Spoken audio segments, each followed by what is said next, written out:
We got to get in the spirit. We got to share the spirit of Christmas and get it going, you know?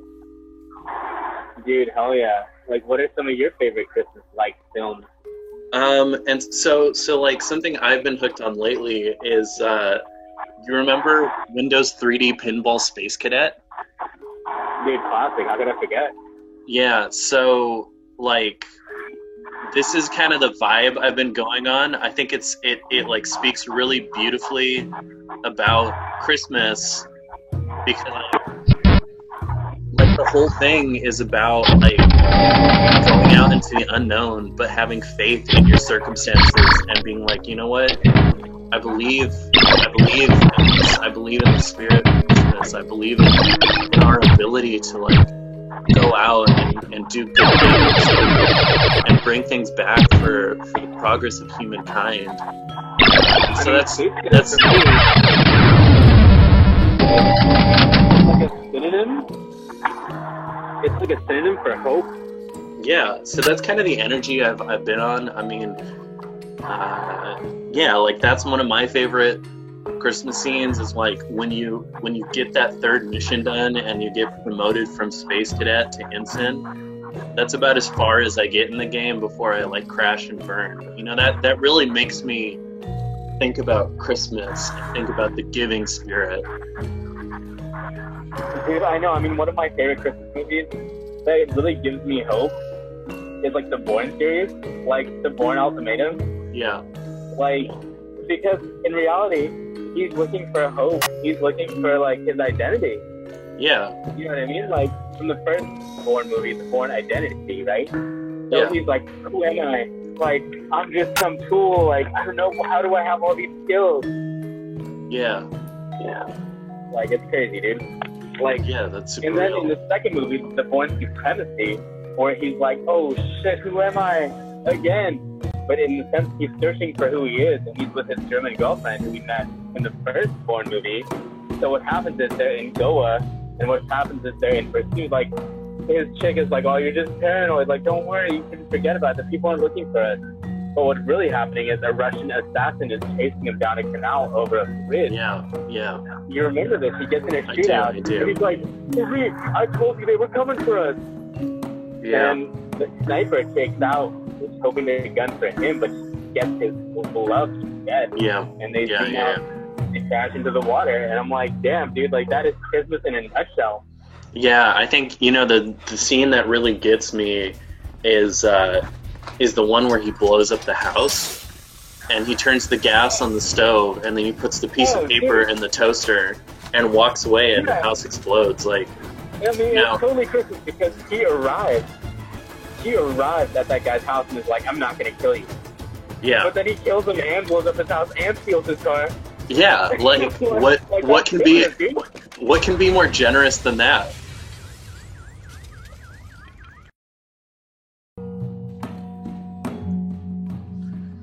All right, so if you look here, so I got this plate of pizza.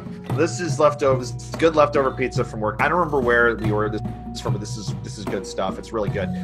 I've got chicken pesto, got some onion on there. That's pretty good. And then I've also got underneath it, I've got 2 slices of the Meat Lovers pizza. It's got the Italian sausage, it's got the salami, classic marinara. You got this nice like chunk of cheese and I think pepperoni down here that you see that's kind of from the sort of the center of the pie. And to me it's like that's Christmas is you get that little good extra, that little extra, it's special. It's special time.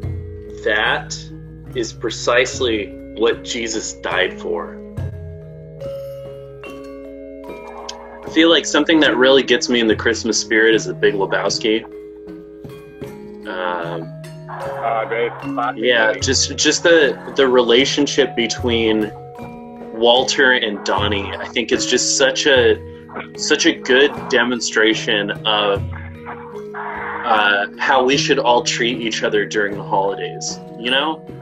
just be absolutely kind to each other, because you know, Donnie says something, Donnie has an idea, they're at the bowling alley, whatever, and Walter just so kindly and heartfelt says, So shut the fuck up, Donnie.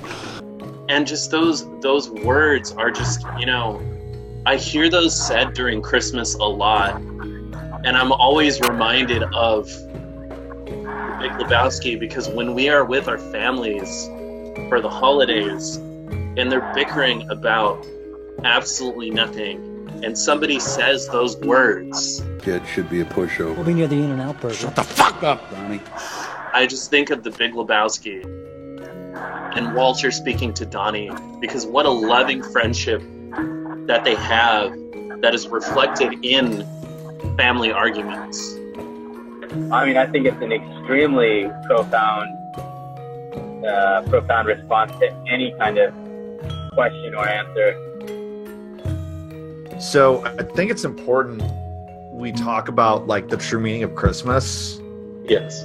because there's, you know, it's like the other day I was hanging out with my roommate and we were talking about, you know, all the commercialization, and I think the most important thing about like Christmas movies and what's a movie that like really to me is like the true meaning of Christmas, and it's got to touch back to like, you know, the reason for the season, man, because it's like it's all about Jesus Christ and how, you know, it's like Jesus, he died on the third day. You know, they tried to kill him on the first, you know, it didn't work. They tried to get him again on the second day. You know, it didn't work. He got away, but they got him on the third day. And so when I think about that, the number one movie, hands down, that speaks to me, I don't know if you, I know we had tried to watch this at one point, but it didn't. We ran out of time. Was Hideki Anno's Shin Godzilla from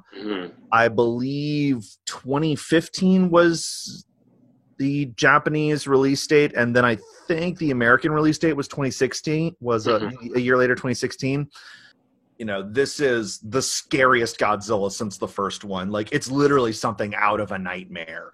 You know, like you would wake up and you know, in a cold sweat from this thing, and you know, just the way that it in its sort of, as it evolves out of its juvenile, you know, crawling form, you know, into, you know, onto two legs, and it just cuts this swath of destruction through Tokyo, and the government trying to respond is just so bogged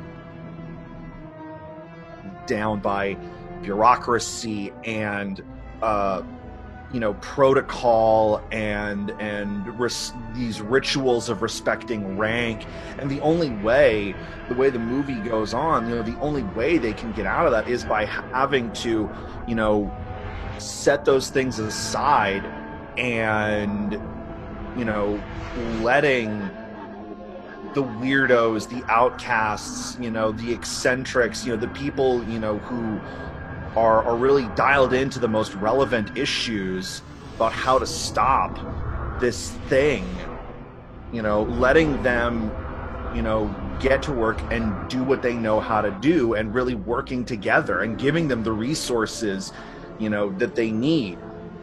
And it's like that's not just a decision that they come to on their own, it's a decision that's forced on them, especially in the scene where Godzilla finally uses the fire breath and his mouth splits open like a snake, and it comes out as this, you know, just torrent of flame that, you know, hones into this white hot beam that he just, you know, whips his head back and forth 3 times, and then like 90% of Tokyo's on fire. And in a matter of seconds, the prime minister is dead and all of his advisors are gone. And then it's like, okay, who's in charge now? And, you know, who do we answer to? And it's so, you know, it's such an incredible piece of drama, because it really taps into all of these really human things. And, you know, as we know how, I mean, Jesus was killed on the third day because he went against the government. And, That's true. That's very true. That relationship of, it's like, what do you, where and when do you need to go against your government? Where and when do you need to, decide, okay, well, what do the people need? What do I need? What does the government say we need to do? These are hard questions. And for me, that's what's at the heart of Christmas. So, that's just kind of where I'm at with it. It's not about, toys and presents and new things. It's about that, it's about Godzilla, 400 meters tall, 2 miles away in the bay, slowly but surely making his way into the heart of the city. And, there being nothing you can do about it as a normal person. And you just don't know, you just don't know. That's the point, because everything that mankind does in this situation is completely futile.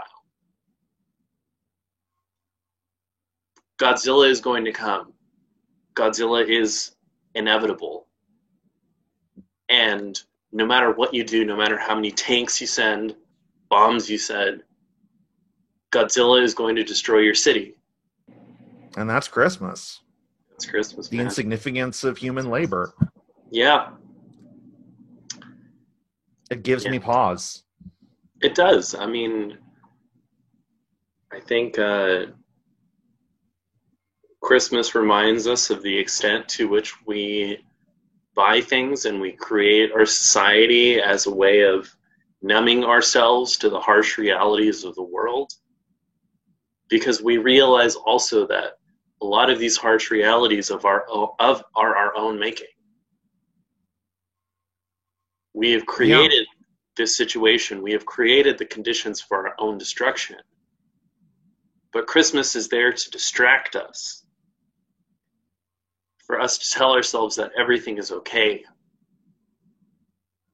And in doing so, we neglect the fact that an ancient monster could come out of the ocean and destroy everything we know and love within 3 turns of the head. Christmas is there to distract us, and in distracting us, it destroys us. And that's the futility. Merry Christmas. Merry Christmas. Dames en heren, over en over komen aan een Sint-Pieter station van Sint-Pieters. Dames en heren, naar Sint-Pieters heeft deze trein gewoon verder met bestelling Kortrijk als één station. Het halte is naar Sint-Pieters in de Pinse, Deense, waar hem uitwegen en tot slot Kortrijk, één station. Tot dadelijk, station Sint-Pieters. That was Dutch for next stop against St. Peter. So in any case, that's the true meaning of Christmas. Dude, that announcement. Christmas, I mean, he was so giving in the sense where he was like, the next stop to this, and that, and I was like, bro, he presented all my options to me at one time, and I was like, that's truly Christmas. Yeah. Merry holidays to all of our fans out there in the public. Yeah. I hope we can return soon to some kind of normality, real talk. Yeah. Great films. I hope everyone follows the rules, stays safe, keep our bubbles tight, Feel it. and the very best wishes, and hopefully we can all arrive to 2021, and we will. Yeah. Wear the mask. Trust the science. Wear the mask. Get the vaccine. Be responsible. Stay healthy. Public health is in everybody's hands.